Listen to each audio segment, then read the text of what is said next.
Call me Louis. This is my sport. Louis Sport.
Your Excellencies, President of the Commission, ladies and gentlemen, Ghana is humbled and honored by the decision of the authority of heads of state and government of the Economic Community of West African States, Ecowas, to elect me by unanimous vote as chairperson of Ecowas for the next term of 1 year.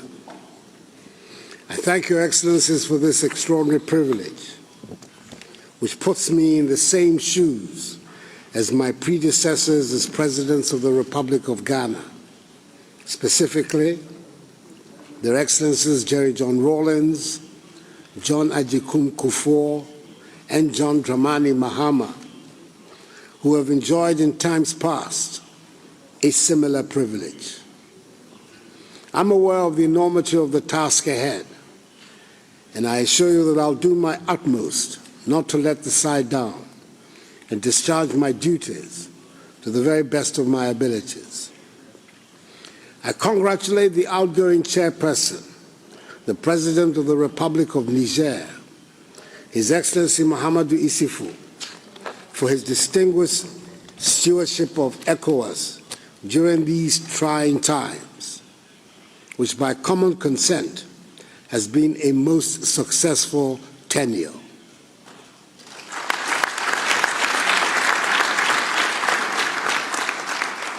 The people and government of Niger are also to be commended for their warm hospitality and for making these excellent facilities available to us over the course of the year. President Issoufou leaves office to the loud applause of his peers. Mamadou Bonami et chers frères, merci beaucoup pour tout. Mamadou, my dear brother and friend, thank you very much for everything. Excellencies, I'm fully aware of the challenges which confront West Africa. Past leaders of ECOWAS have demonstrated their collective will and determination to drive the agenda of regional integration, opening up our economic frontiers, encouraging healthy competition amongst member states, and ensuring that we adhere to our formative principles. As much as considerable progress has been made since the establishment of ECOWAS some 45 years ago, we are all agreed that there's much more to be done to consolidate the socio-economic and political gains made over the years. Excellencies, 5 immediate challenges face our regional organization. Firstly, the continuing activities of terrorists in our region, concentrated for the time being in the Sahelian area, involving Mali, Niger, Burkina Faso, and the northern parts of Nigeria. They seek an opportunity to extend their range southwards to the coastal states of the community. The activities of these terrorists form the backdrop to the recent coup in Mali. Secondly, the COVID-19 pandemic, which has attacked the populations and economies of each one of our states.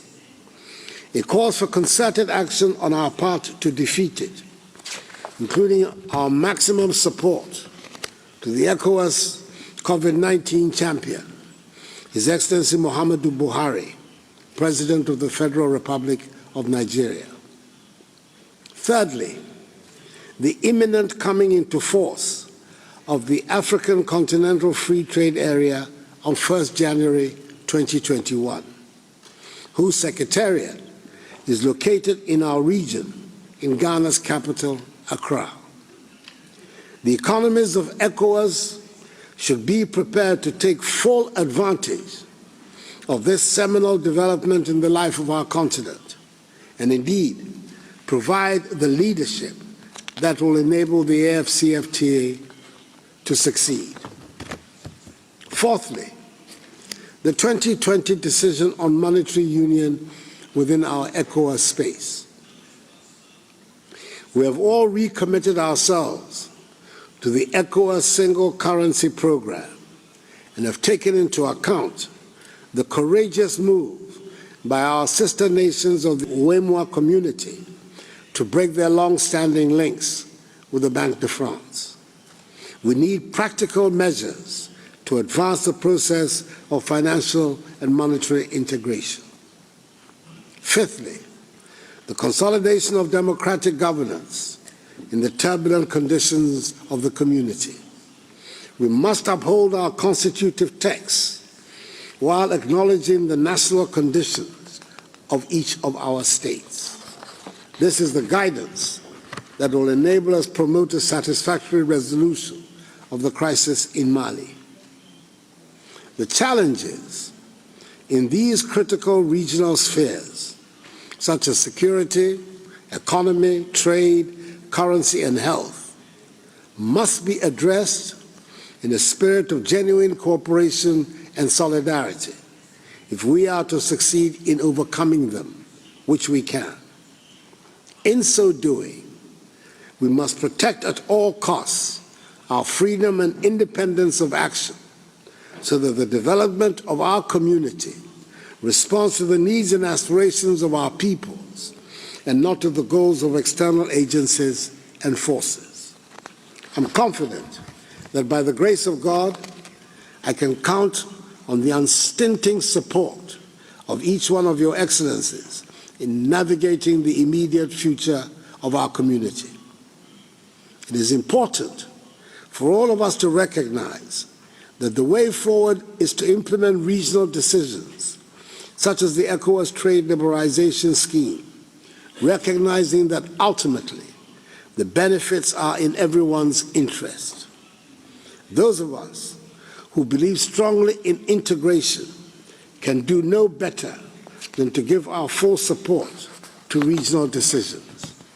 Through this, we will build institutional confidence and integrity in the structural organs of ECOWAS.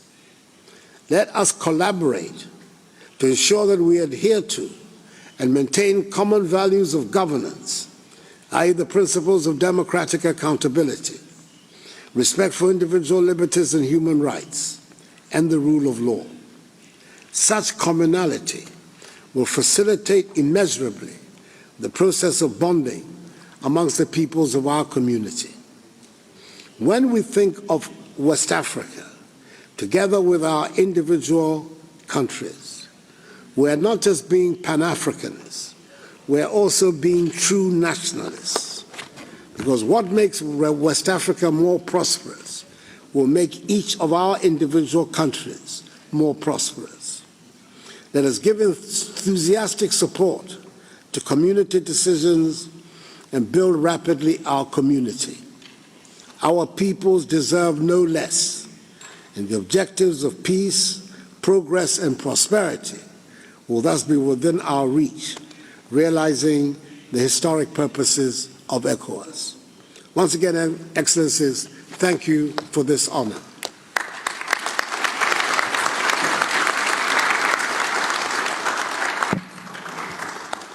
So, Your Excellencies, this brings to a conclusion the proceedings of the 57th Ordinary Session of the Authority of the Heads of State and Government of Ecowas. The communique will be dealt with by the President of the Commission, and subsequently a date will be fixed for the next ordinary session of the authority. Thank you very much indeed for your cooperation